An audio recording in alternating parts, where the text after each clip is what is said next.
నమస్కారం city news కి స్వాగతం. కష్టాలలో ఉన్న వారిని ఆదుకునే వారిలో ముందుండే మొదటి నాయకుడు టీడీపీ సీనియర్ నేత ఆలపాటి రాజేంద్ర ప్రసాద్ అని టీడీపీ రాష్ట్ర అధికార ప్రతినిధి పట్టాభిరామ్ అన్నారు. బురిపాలెం గ్రామంలో ఆలపాటి రాజా ప్రారంభించిన ప్రజా పాదయాత్ర 100 కిలోమీటర్లు పూర్తయిన సందర్భంగా శిలాఫలకాన్ని పట్టాభిరామ ఆవిష్కరించారు. ప్రజల సమస్యలపై నిత్యం పోరాడుతున్న నేత ఆలపాటని, ఎవరు సమస్యలో ఉన్నా ముందుండి సాయం చేసే వ్యక్తి ఆలపాటి అని పేర్కొన్నారు.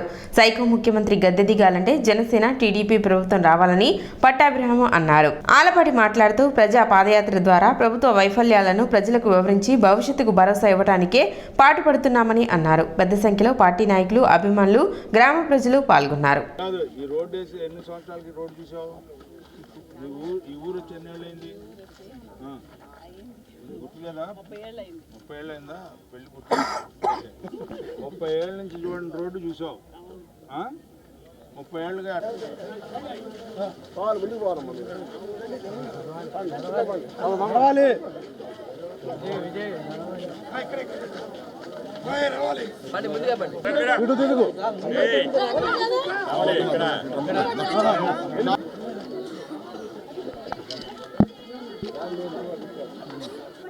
ఇటు బాబు జగజ్జీవన్ రావు, బాబు జగజ్జీవన్ రావు.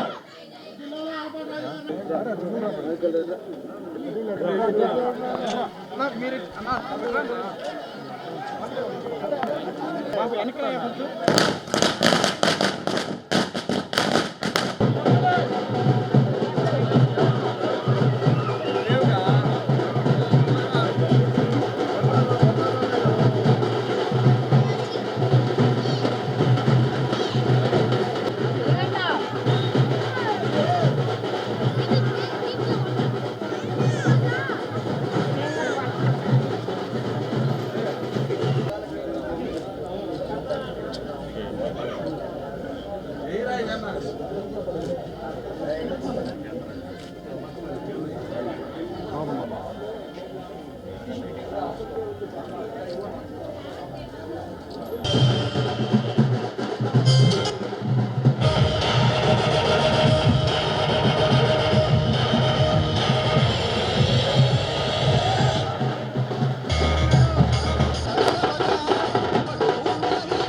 బాబు ఇక్కడ కేక్ కటింగ్ మళ్ళీ మిగతా యూత్ అంతా పక్కన ఉండండి. మిగతా మహిళ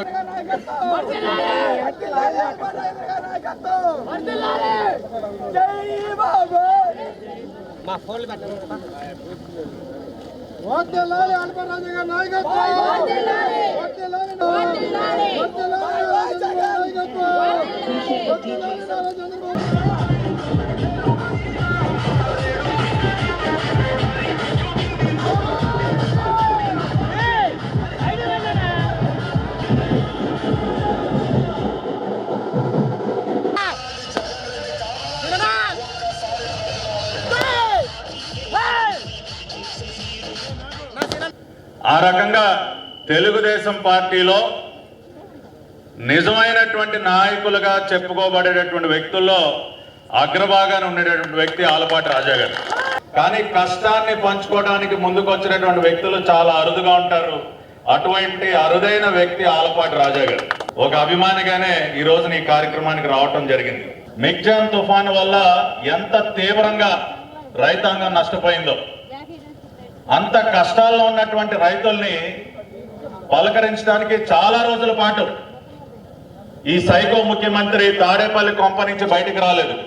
రెడ్ కార్పెట్ వేసుకుని ఒక గుడారం వేసుకుని పొలం గట్టు దగ్గరికి వెళ్లి రైతన్నని పరామర్శిస్తాడంట. ఇంతకంటే సన్నాసి ప్రపంచంలో ఎవడైనా ఉంటాడా? చంద్రబాబు నాయుడు గారు కష్టంలో ఉన్నటువంటి రైతన్న దగ్గరికి వెళ్ళినప్పుడు చేలో మోకాళ్ళ లోతు బురదలో దిగి ఆ రైతు దగ్గరికి వెళ్ళి ఆయన కష్టాన్ని తెలుసుకున్నాడు. కానీ ఈ సైకో గాడికి రెడ్ కార్పెట్ కావాలి. ప్రజలు ఎప్పుడు కష్టాల్లో ఉన్నా కూడా ముందుగా వాళ్ళ దగ్గరికి వెళ్ళి వాళ్ళకి తోచినంత సహాయం చేసి ధైర్యం చెప్పేటటువంటి వ్యక్తి నారా చంద్రబాబు నాయుడు గారు. బాబు షూరిటీ భవిష్యత్తుకి గ్యారంటీ అంటా ఉన్నారు. ఇవాళ రాష్ట్ర ప్రజలందరూ కూడా ప్రతి ఒక్క సంక్షేమ పథకం దాగా రైతన్నల్ని ఏ రోజు కూడా ఆదుకోకుండా, కనీసం వాళ్ళ ధాన్యం కూడా సరిగ్గా కొనుగోలు చేయకుండా, మన ఇంకొక బాధాకరమైనటువంటి విషయం ఏంటంటే, ఒక పక్కన తుఫాను ముంచుకొస్తా ఉంది, వర్షాలు పడుతూ ఉన్నాయి, కళ్ళెదురుగుండా ధాన్యం కనపడతా ఉంది, కానీ మిల్లుకి తరలించడానికి గోను సంచులు లేవు. ఇవాళ గోను సంచులు కూడా రైతులకి సరఫరా చేయలేనటువంటి చెత్త ముఖ్యమంత్రి జగన్మోహన్ రెడ్డి. ఇవాళ దేశంలోనే రైతు ఆత్మహత్యల్లో 3వ స్థానంలో ఉంది ఆంధ్రప్రదేశ్. ఈ రకంగా వ్యవహరిస్తా ఉంటే రైతన్నలకి ఆత్మహత్య చేసుకోవడం తప్పితే ఇంకా గత్యంతరం ఏంటి? ఇటువంటి చెత్త ముఖ్యమంత్రి రాష్ట్రానికి అవసరమా అని చెప్పి ఇవాళ ప్రజలందరూ కూడా ఆలోచిస్తున్నారు. ఈ రోజున తెలుగుదేశం జనసేన కలిసి పోరాడాలని చెప్పి నిర్ణయించుకుంటే ఈ రాష్ట్రంలో మనం పాలన చేయటం అనేది భవిష్యత్తులో ఇక జరగదనే భావంతో ఎప్పుడైతే పొత్తుకు సంకేతం పలికిందో, చరిత్రహీనుడిగా మారతానని ఎప్పుడైతే జగన్మోహన్ రెడ్డికి అర్థమైందో ఆనాడే ప్రారంభమైంది అక్రమ అరెస్టులు, అక్రమ నిర్బంధం. మన నాయకుడు చంద్రబాబు నాయుడిని 53 రోజులు అక్రమంగా నిర్బంధించడమే కాకుండా తను బెయిల్ మీద కొనసాగుతున్నటువంటి ముఖ్యమంత్రి, తను దోచుకొని 43,000 కోట్ల ఆస్తులు సీజ్ చేయించుకోబడ్డటువంటి ముఖ్యమంత్రి, దాదాపు 7 ఈడీ కేసులు, 11 సిబిఐ కేసులు ఛార్జ్ షీట్ వేయించుకున్నటువంటి ముఖ్యమంత్రి ఆయనైతే ఏ రకమైనటువంటి మచ్చలేనటువంటి పాలన చేసి పారదర్శకంతో మీ అందరినీ కూడా అభివృద్ధి చేయాలని చెప్పి ప్రయత్నం చేసినటువంటి అంశాలని ఒక్కసారి ఆలోచించండి అమ్మా. ఉచిత ఇసుక ఇస్తే దాని మీద కేసేసిన వాళ్ళు, మద్యపాన నిషేధాన్ని చేస్తానని చెప్పి ముఖ్యమంత్రి ఆనాడు ప్రతిపక్ష నేతగా మళ్ళా మీ దగ్గరికి ఓటు కోసం వచ్చేటప్పుడు మద్యపాన నిషేధాన్ని చేస్తానని చెప్పినటువంటి ఈనాటి ముఖ్యమంత్రి జగన్మోహన్ రెడ్డి గారు మద్యపానం మీద మన మీద కేసు పెట్టినటువంటి ఆలు లేదు చూడు లేదంట. కొడుకు పేరు సోమలింగం అన్నట్టుగా అక్కడ ఔటర్ రింగ్ రోడ్డు ఉందా, ఇన్నర్ రింగ్ రోడ్డు ఉందా లేదో తెలియదు, కానీ దాని మీద కూడా కేసు పెట్టి ఈయన్ని జైల్లో వేయాలనే ప్రయత్నం చేస్తా ఉన్నారు. ఈనాడు బాబు గారు తీసుకున్నటువంటి నిర్ణయం, మేనిఫెస్టోని ఈ రోజు మీ అందరికీ తెలియజెప్పాలనే ఉద్దేశంతో ఈ ప్రజాయాత్రని ప్రారంభించడం జరిగింది. సూపర్ 6ని అనౌన్స్ చేశారు. ఆడబిడ్డలకి 18 ఏళ్ళు నిండితే 15,000 రూపాయలు ఇవ్వాలి. ఎంతమంది బిడ్డలు చదువుకుంటుంటే ప్రతి బిడ్డకు కూడా 15,000 రూపాయలు ఇవ్వాలి. ఆ రకంగా ఎవరైతే చదువుకున్నటువంటి విద్యార్థులు ఉద్యోగాలు రాకుండా నిరుద్యోగులుగా ఉంటే వాళ్ళందరికీ 3,000 రూపాయలు ఇవ్వాలి ప్రతి నెల అని చెప్పి సంవత్సరానికి 36,000 రూపాయలు. ఎవరైతే వ్యవసాయం చేస్తున్నారో, వ్యవసాయం కౌలు రైతు చేస్తున్నారో, రైతు చేస్తున్నారో అనేది కాకుండా ఎవరైతే మట్టిని నమ్ముకున్నటువంటి, మట్టి పిసుక్కున్నటువంటి, రేయింబగులు కష్టంతో పనిచేసి శ్రమతో జీవించే వ్యక్తులకి వ్యవసాయాన్ని గుర్తించి 20,000 రూపాయలు ఇవ్వాలి సంవత్సరానికి అని చెప్పి చెప్పినటువంటి నాయకుడు చంద్రబాబు నాయుడు గారు, పవన్ కళ్యాణ్ గారు అని చెప్పి ఇటీవల జనసేన పార్టీలో చేరిన మచిలీపట్నం ఎంపీ బాలశౌరికి టీడీపీ జనసేన శ్రేణులు భారీ ర్యాలీగా ఘనస్వాగతం పలికారు. కుటుంబ సమేతంగా మోపిదేవి గ్రామంలోని శ్రీ సుబ్రహ్మణ్యేశ్వర స్వామి దేవస్థానానికి గుంటూరు నుండి తెనాలి మీదుగా బయలుదేరి బాలశౌరికి అభిమానులు కార్యకర్తలు ఘనస్వాగతం పలికారు. అంగళగుదురు గ్రామంలోని ఎన్టీఆర్ విగ్రహానికి వీరవల్లి మురళి, కనగంటి మురళి ఆధ్వర్యంలో పూలమాలలు వేశారు.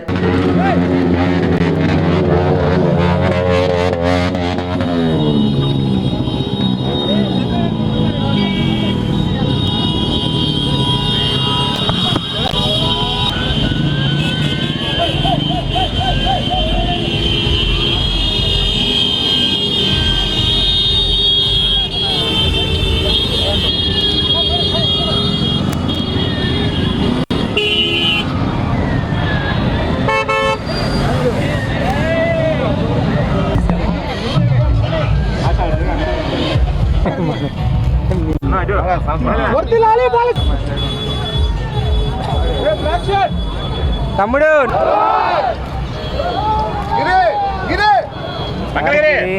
ట్రైన్ రాదన్నా మాకు. ఒక నిమిషం సార్ అంతా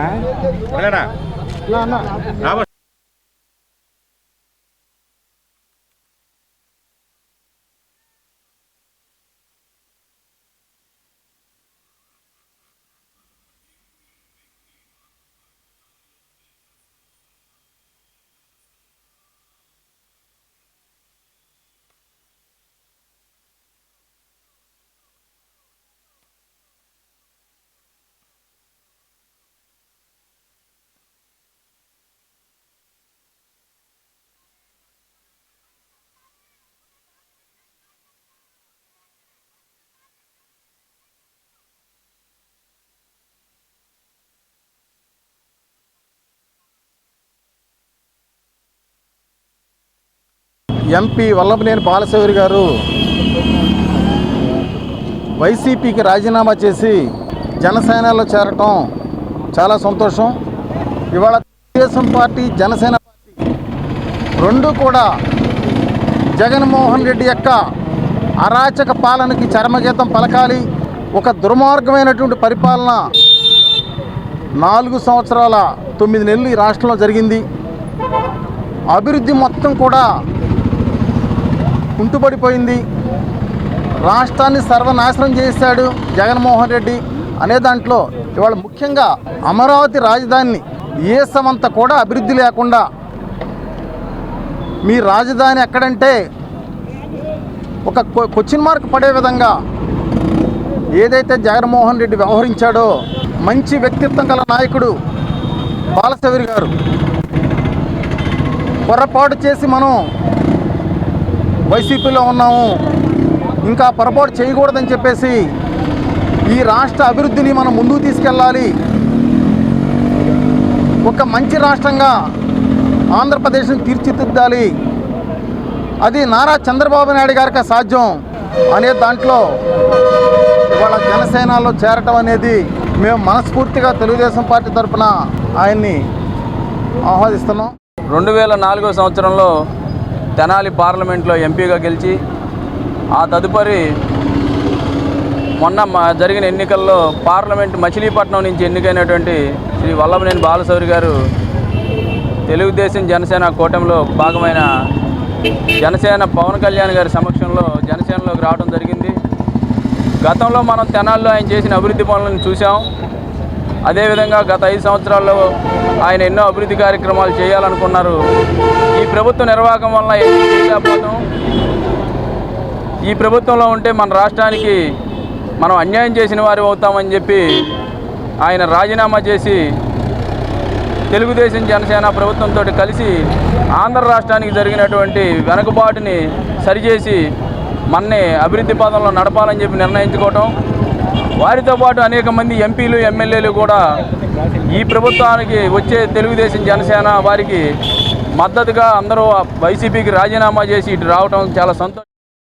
చెంచుపేటలోని ఎన్టీఆర్ విగ్రహానికి బాలశౌరి నివాళులు అర్పించారు. యువత భారీ గజమాలలతో బాలశౌరిని ఘనంగా సత్కరించారు.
జనసేన పార్టీలో చేరబోతున్నటువంటి సందర్భంగా మొట్టమొదటిగా అవనగడ్డ కాన్స్టిట్యున్సీలో ఉన్నటువంటి మోపిదేవిలో సుబ్రహ్మణ్యేశ్వర స్వామి వారి యొక్క దేవాలయం ఉంది. అక్కడ ఎప్పుడు రాజకీయంగా ఎలక్షన్స్లో పోటీ చేయబోయేటువంటి ముందు నాకు సుబ్రహ్మణ్యేశ్వర స్వామి వారి యొక్క ఆశీర్వాదం తీసుకోవటం ఆనవాయితీ. నాకు ఇష్టమైనటువంటి దేవుడు. సో దాంట్లో భాగంగా ఈరోజు తెనాలి నుంచి సుబ్రహ్మణ్యేశ్వర స్వామి టెంపుల్ దగ్గరికి వెళ్తూ మధ్యలో రాజకీయంగా నాకు ఓనమాలు నేర్పినటువంటి తెనాలి పార్లమెంట్లో ఒకప్పుడు ఈరోజు తెనాలిలో కూడా ఇట్లా పోవటం, అందరినీ మిత్రులను కలుసుకోవటం చాలా సంతోషకరం. మరి పెద్దగా ఇప్పుడు నేను రాజకీయాలు ఏం మాట్లాడను, కానీ స్వామివారి యొక్క దర్శనం కోసం నేను వెళ్తున్నాను. అందరికీ ఆరోగ్యం అందించాలనే లక్ష్యంతో తెనాలి స్పోర్ట్స్ డెవలప్మెంట్ కమిటీ ఆధ్వర్యంలో తెనాలి చిన్న ఊరు పార్క్ ఆవరణలో ఆదివారం ఉదయం ఉచిత ఏరోబిక్స్ జుంబాపై అవగాహన కార్యక్రమాన్ని నిర్వహించారు. ఇప్పటికే తెనాలి చెంచుపేటలోని ఏఎస్ఎన్ స్టేడియంలో ఉచితంగా ఏరోబిక్స్ జుంబా శిక్షణ తరగతులు అందిస్తున్నారు. ఇందులో భాగంగా ఆదివారం చిన్న ఊరు పార్కులో కూడా శిక్షణ అందించి అవగాహన కార్యక్రమం నిర్వహించారు. ఈ అవకాశాన్ని వాకర్స్తో పాటు ఆరోగ్యంగా ఉండాలనుకునే ప్రతి ఒక్కరూ ఉపయోగించుకోవాలని తెనాలి స్పోర్ట్స్ డెవలప్మెంట్ కమిటీ విజ్ఞప్తి చేశారు.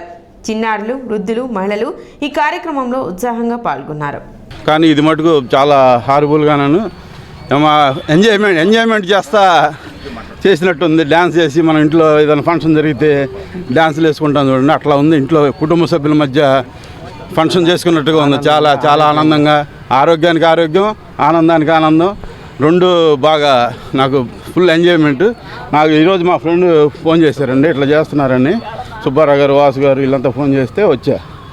రేపటి నుంచి కంటిన్యూగా చేస్తాను నేను. ఇది మటుకు 1 ఇయర్ పైనుంచి మేము ఏరోబిక్స్కి వస్తున్నాం.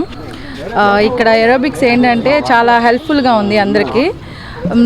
పర్టికులర్గా ఏంటంటే హౌస్ వైఫ్కి చాలా హెల్ప్ఫుల్గా ఉంది. ఏరోబిక్స్, జుంబా, డాన్స్ ఇవన్నీ చాలా బాగా నేర్పిస్తున్నారండి. హెల్త్కి కూడా చాలా మంచిది. హెల్త్ ప్రాబ్లమ్స్ కూడా పోతాయి. అందరూ దయచేసి ఏరోబిక్స్కి రండి.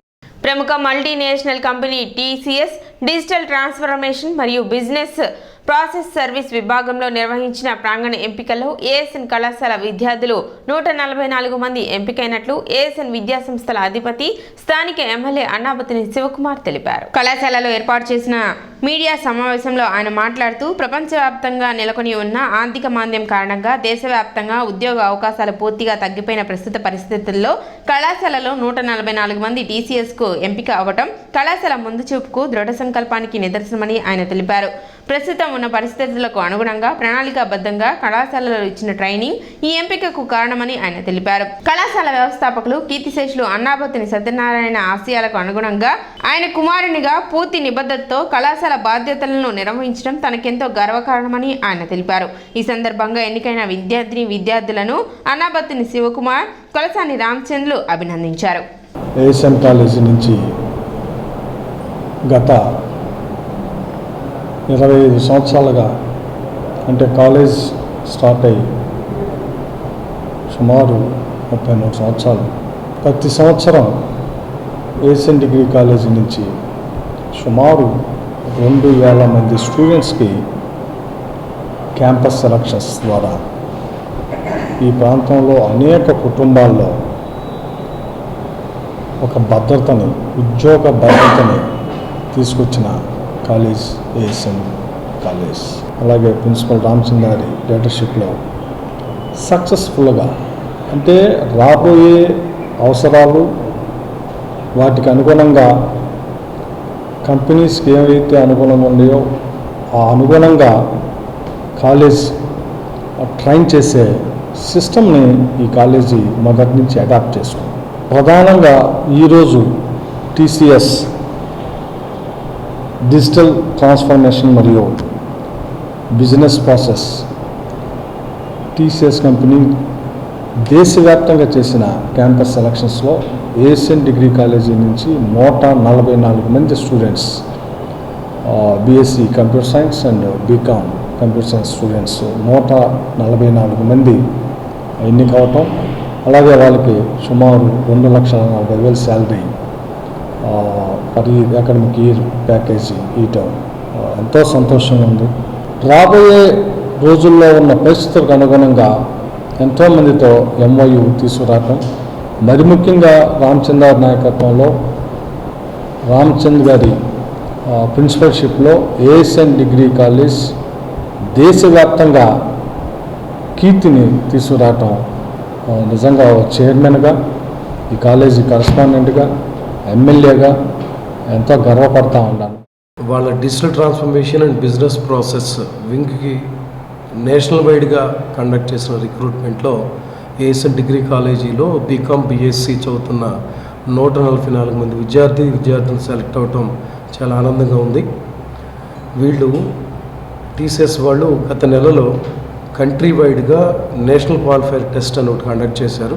అది పాన్ ఇండియా లెవెల్లో జరుగుతుంది. ఆ టెస్ట్ని క్లియర్ చేసిన స్టూడెంట్స్కి ఇంటర్వ్యూస్ కండక్ట్ చేసి ఇంటర్వ్యూస్లో పెర్ఫార్మెన్స్ బేస్గా ఈ ఆఫర్స్ రిలీజ్ చేయడం జరుగుతుంది.